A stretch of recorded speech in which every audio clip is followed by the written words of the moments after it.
फागुन पूर्णिमा का स्टार्ट हो गया। ठीक है।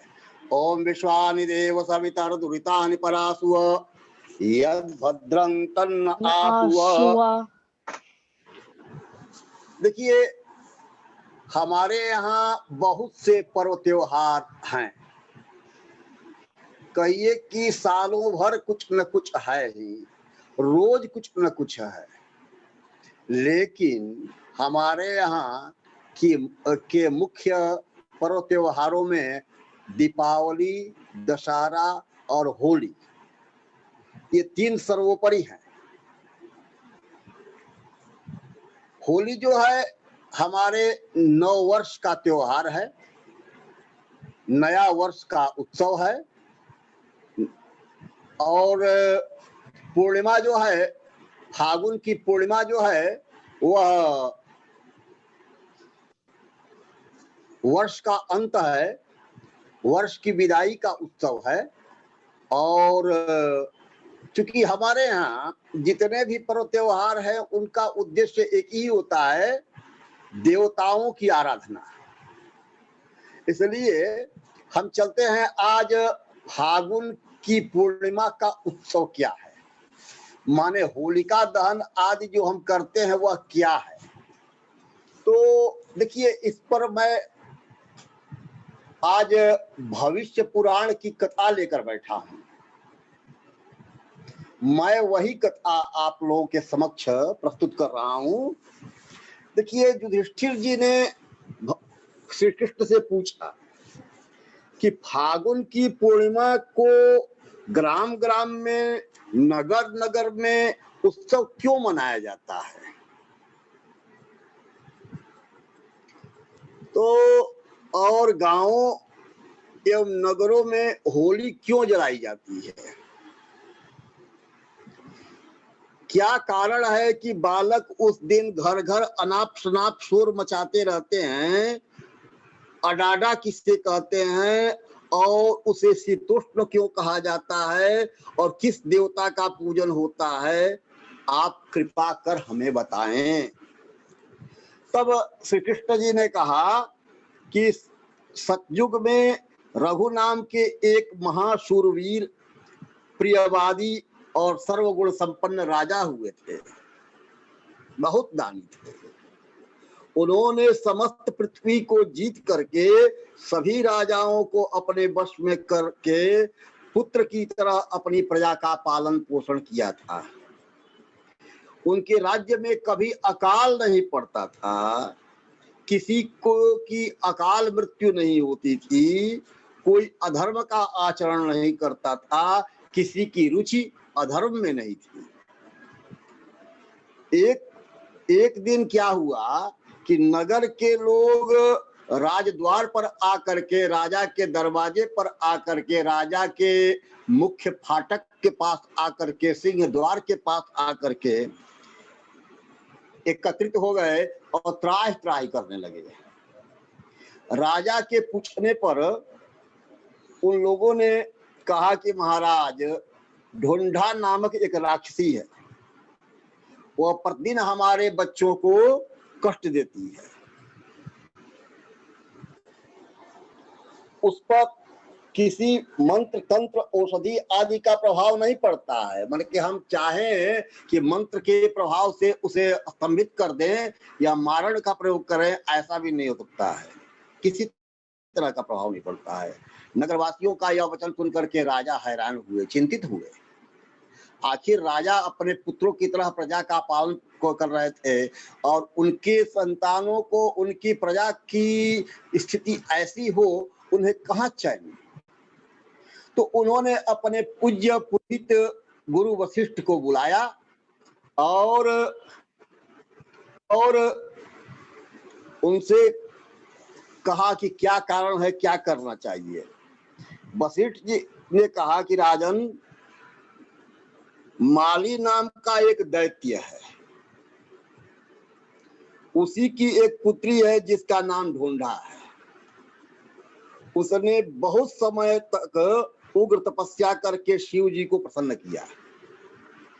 उन्होंने उसे वरदान मांगने को कहा तो इस पर ढोंढा ने यह वर मांगा कि प्रभु देवता दैत्य मनुष्य आदि मुझे न मार सकें तथा अस्त्र शस्त्र आदि से भी मेरा वध न हो। साथ ही दिन में, रात में, शीत में, उष्ण में, ठंडा में, गर्मी में, वर्षा में, भीतर बाहर कहीं भी मुझे भय नहीं हो, माने किसी तरह से मैं न मरूं, यह ऐसा वरदान मांगा उसने। इस पर भगवान शंकर ने कहा तथास्तु, जो तुम चाहती हो तुम्हें उन्मत्त बालकों से भय होगा। आखिर तो मृत्यु होनी ही है, कोई न कोई कारण तो ईश्वर कोई न कोई कारण छुड़वा देता है या कोई न कोई कारण लगा देता है कि इस कारण से उसकी मृत्यु हुई। तो कहा कि तुम्हें उन्मत्त बालकों से मृत्यु होगी, तुम्हें उन्मत्त बालकों से भय होगा। इस प्रकार वर दे करके भगवान शिव अपने धाम को चले गए। वही ढोंढा जो है राक्षसी नित्य बालकों और प्रजा को पीड़ा देती थी। उसके सामने जो अडाडा कहने पर माने ऐसा शब्द का, अव्यक्त शब्द का प्रयोग करने पर वह शांत हो जाती थी। इसलिए उसके सामने यही कहते हैं। यही उस राक्षसी ढोंढा का चरित्र है। अब मैं उसके पीछे छुड़ाने का उपाय बताता हूँ। गुरु जी ने कहा, वशिष्ठ जी ने कहा, राजन आज फागुन की पूर्णिमा है, सब लोग निडर होकर के खेल करें, नाचें, गाएं, हंसें। बालक क्या करें? तो बालक लकड़ियों के बने हुए तलवार लेकर के वीर सैनिकों की भांति हर्ष से युक्त होकर के एक तरह से लकड़ी की तलवार से वे आपस में युद्ध करें, खेल करें, आनंद बनाएं।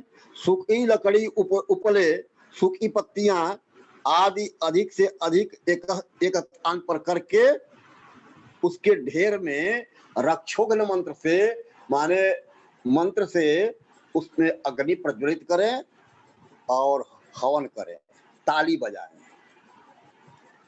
उस जलते हुए ढेर की 3 बार परिक्रमा करें। बच्चे बूढ़े सभी आनंद पूर्वक, विनोद पूर्वक वार्तालाप करें, मतलब हंसी मजाक करें आपस में और प्रसन्न रहें। इस प्रकार रक्षा मंत्रों से हवन करने से और खूब जोर से हल्ला गुल्ला मचाने से बालकों के द्वारा तलवार के प्रहार के भय से वह राक्षसी शांत हो जाएगी। तो चूंकि शिव जी ने वरदान दिया था कि बच्चों के, उन्मत्त बच्चों के कारण ही तुम्हें भय होगा, तो उसने तो वरदान सब कुछ मांग लिया था कि दिन में नहीं, रात में नहीं, सुबह में नहीं, शाम में नहीं, धूप में नहीं, छांव में नहीं, वर्षा में नहीं, ठंड में नहीं, गर्मी में नहीं, मनुष्य से नहीं, देवता से नहीं, किसी तरह से मेरी मृत्यु नहीं हो। लेकिन उन्होंने कहा था कि तुम्हारी मृत्यु जो होगी उन्मत्त बालकों के कारण होगी। उन्मत्त बालक का मतलब हुआ कि जो अपने जब हंसी मजाक या बहुत आनंदित हो जाते हैं तो उन्मत्त हो जाते हैं, व्यक्ति खुश भूल जाते हैं कि हम कहाँ हैं। वशिष्ठ जी का यह वचन सुनकर राजा ने, रघु ने संपूर्ण राज्य में लोगों से इसी प्रकार का उत्सव मनाने को कहा और सहयोग भी किया, जिससे उस राक्षसी का नाश हो गया, वह राक्षसी मर गई। उसी दिन से इस लोक में ढोंढा का उत्सव प्रसिद्ध हुआ और ब्राह्मणों द्वारा सभी दुष्टों और सभी रोगों को शांत करने वाला बसोधारा होम इस दिन किया जाता है। इसलिए इसको होलिका भी कहा जाता है, इसी को होलिका कहा जाता है। यह जो हवन होता है इसी का नाम होलिका पड़ा। सब तिथियों का सार एवं परम आनंद देने वाली यह फागुन की पूर्णिमा तिथि है। इस दिन रात्रि को बालकों की विशेष रूप से रक्षा करनी चाहिए। उस समय जो था गोबर से लिपे पुते घर के आंगन में बहुत से लकड़ी के तलवार, लकड़ी की तलवार आदि हथियार बना करके बालकों को बुलाते थे लोग, घर में उनकी रखवाली करते थे और काष्ठ निर्मित का लकड़ी से बनी तलवार का स्पर्श कराते थे बच्चों से। हंसना, गाना, बजाना, नाचना आदि करके उत्सव मनाते थे और उस दिन गुड़ और बढ़िया पकवान दे करके बालकों को खिलाते थे, तब जाकर के यह उत्सव समाप्त करते थे। यह करना भी चाहिए।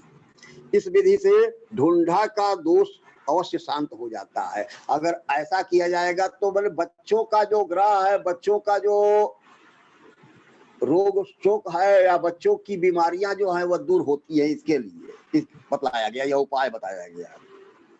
युधिष्ठिर जी ने फिर श्री कृष्ण से कहा कि भगवान, दूसरे दिन चैत मास से बसंत ऋतु का आगमन होता है, उस दिन क्या करना चाहिए?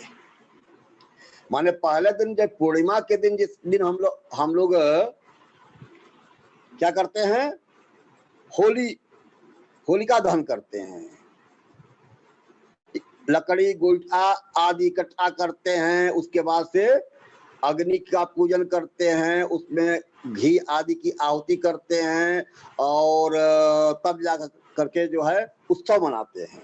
अब रही बात दूसरे दिन क्या करना चाहिए, तो उन्होंने कहा, श्री कृष्ण ने कहा कि महाराज, होली के दूसरे दिन मन प्रतिपदा को, इसको कहते हैं प्रतिपदा, चैत्र कृष्ण प्रतिपदा को प्रातः काल उठ करके आवश्यक नित्य कृत्य करके, माने स्नान पूजा आदि करके देवताओं के लिए तर्पण पूजन आदि करना चाहिए। सभी दोषों की शांति के लिए होलिका की विभूति, जो जहां पर होली जलाई गई है, जहां पर होलिका दहन हुआ है, वहां की राख जो है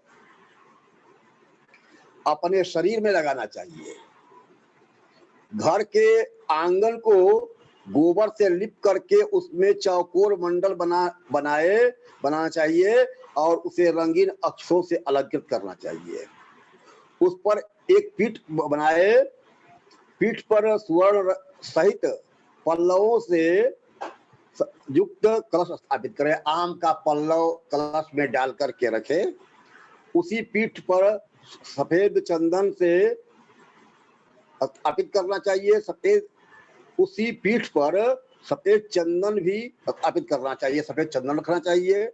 और सौभाग्यवती स्त्रियों को सुंदर वस्त्र आभूषण पहनकर दही, दूध, अक्षत, गंध, पुष्प, वसुधारा आदि से उस श्रीखंड माने चंदन जो है, श्रीखंड की पूजा करनी चाहिए। चंदन की पूजा का विधान है।